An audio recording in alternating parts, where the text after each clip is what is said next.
Good evening students.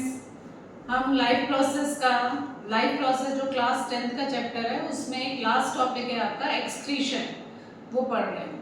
बच्चों आपने एक अभी स्टोरी पढ़ी होगी जैसलमेर। आपको पता है जैसलमेर जो है वो डेजर्ट इलाका है ना। वहाँ पे पानी की स्केर्सिटी रहती है हमेशा, है ना। लेकिन अभी धीरे धीरे वहाँ पे मॉनसून कंडीशन जो है वो चेंज हुई है और कंडीशन चेंज होने से वहाँ पर पानी जो है वो अब मतलब ज़्यादा हो रहा है ना। तो यदि कहीं पे जहाँ पर पानी ज़्यादा हो रहा है तो उससे क्या हो रहा है, जैसलमेर फोर्ट में पानी जा रहा है तो जैसलमेर फोर्ट में खतरा हो रहा है, उस पर खतरा है। क्यों खतरा है? क्योंकि पानी तो आ गया है, पानी आने से तो अच्छा होना चाहिए, फिर खतरा क्यों है? खतरा इसलिए है क्योंकि वहां पर according to climatic condition drainage system proper नहीं है ना। तो ड्रेनेज सिस्टम प्रॉपर नहीं होगा तो क्या होगा, प्रॉपर पानी जो है वो आएगा तो सही लेकिन जाएगा कहाँ। तो कोई भी चीज यदि हमारे अंदर आती है तो उसका पूरा प्रॉपर ड्रेनेज होना चाहिए, है ना। जैसे कि यदि हम खाते जाएं और बॉडी में से यदि एक्सक्रीशन नहीं हो तो क्या होगा, इंडाइजेशन हो जाएगा, है ना। इसी तरह से यदि हम पानी पिए जाएं और यदि वो एक्सक्रीशन नहीं हो तो क्या हो जाएगा, बॉडी में पानी जगह जगह भर जाएगा, स्वेलअप हो जाएगी, है ना।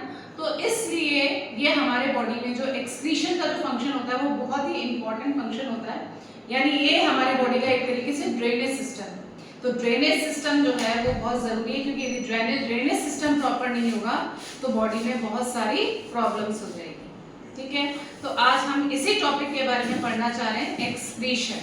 तो देखो इससे पहले हमने जो चैप्टर पढ़ा एलिमेंट्री कैनाल या डाइजेस्टिव सिस्टम पढ़ा था, जिसमें जो अनडाइजेस्टेड फूड होता है वो एनस के थ्रू बाहर निकलता है ना, जिसे हम फीकल मटेरियल कहते हैं।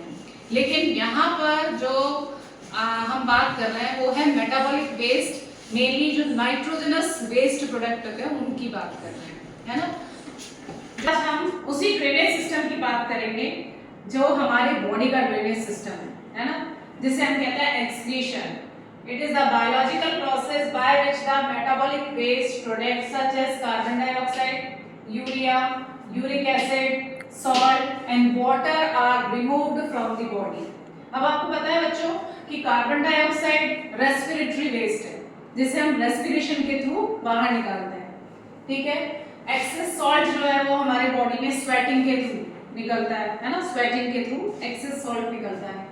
यूरिया और यूरिक एसिड ये नाइट्रोजनस वेस्ट प्रोडक्ट होते हैं। हम जो प्रोटीन खा रहे हैं ना बच्चों, आपको पता है प्रोटीन जो है वो बॉडी बिल्डिंग मटेरियल होता है और प्रोटीन नाइट्रोजनस वेस्ट के फॉर्म में कन्वर्ट हो जाता है, ठीक है। तो ये नाइट्रोजनस वेस्ट प्रोडक्ट किसके थ्रू बाहर निकलता है, एक्सक्रीटरी सिस्टम के थ्रू बाहर निकलता है।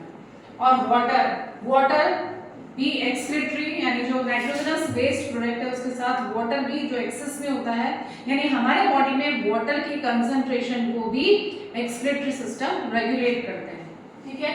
इस फंक्शन को बोलते हैं ऑस्मो रेगुलेशन, है ना। Maintain the water balance in the body, that is also the function of excretory system, जो हमारे बॉडी में वाटर के बैलेंस को मेंटेन करता है। एक्सक्रीटरी सिस्टम क्या करता है, remove harmful and toxic nitrogenous waste जैसे यूरिया, यूरिक एसिड और अमोनिया। मेंटेन द ऑस्मोरेगुलेशन यानी वाटर के कंसंट्रेशन को हमारे बॉडी में मेंटेन करता है। इसके अलावा ये हमारे बॉडी में आयनिक बैलेंस भी रखते हैं। आपको पता है ये जो आयंस होते हैं हमारे बॉडी में उसी से सारे फंक्शन होते हैं, है ना। जैसे यदि कोई भी एक्सटर्नल स्टिमुलाई रिस्पॉन्स को हम रिसीव कर रहे हैं, उसको ब्रेन तक भेज रहे हैं या मसल जो फंक्शन कर रही है उस सब में आयनिक बैलेंस बहुत इंपॉर्टेंट होता है। तो हमारे बॉडी में आयंस भी डेफिनेट कंसंट्रेशन में प्रेजेंट होने चाहिए लेकिन एक्सेस भी नहीं होने चाहिए। तो एक्सक्रीशन में waste on the basis of nitrogenous waste product उसकी 3 कैटेगरी होती है।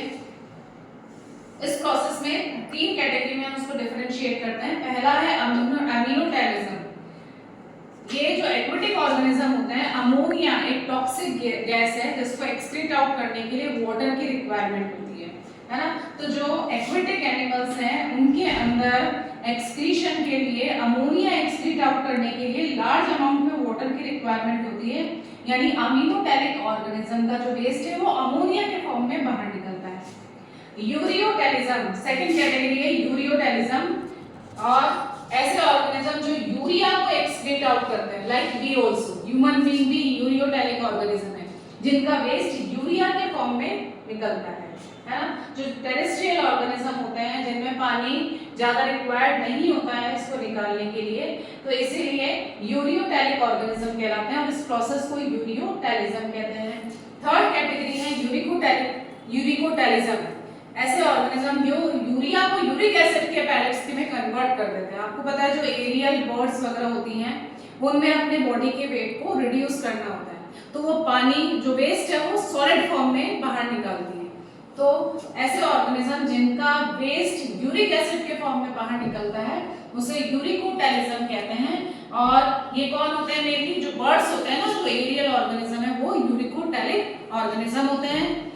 और इसके बारे में कल हम पढ़ेंगे कि अलग अलग जो ऑर्गेनिज्म है उनके अंदर कौन कौन से एक्सक्रीटरी सिस्टम प्रेजेंट होते हैं और ह्यूमन के अंदर जो एक्सक्रीटरी सिस्टम होता है वो किस तरह से फंक्शन करते हैं। आज के लिए थैंक यू।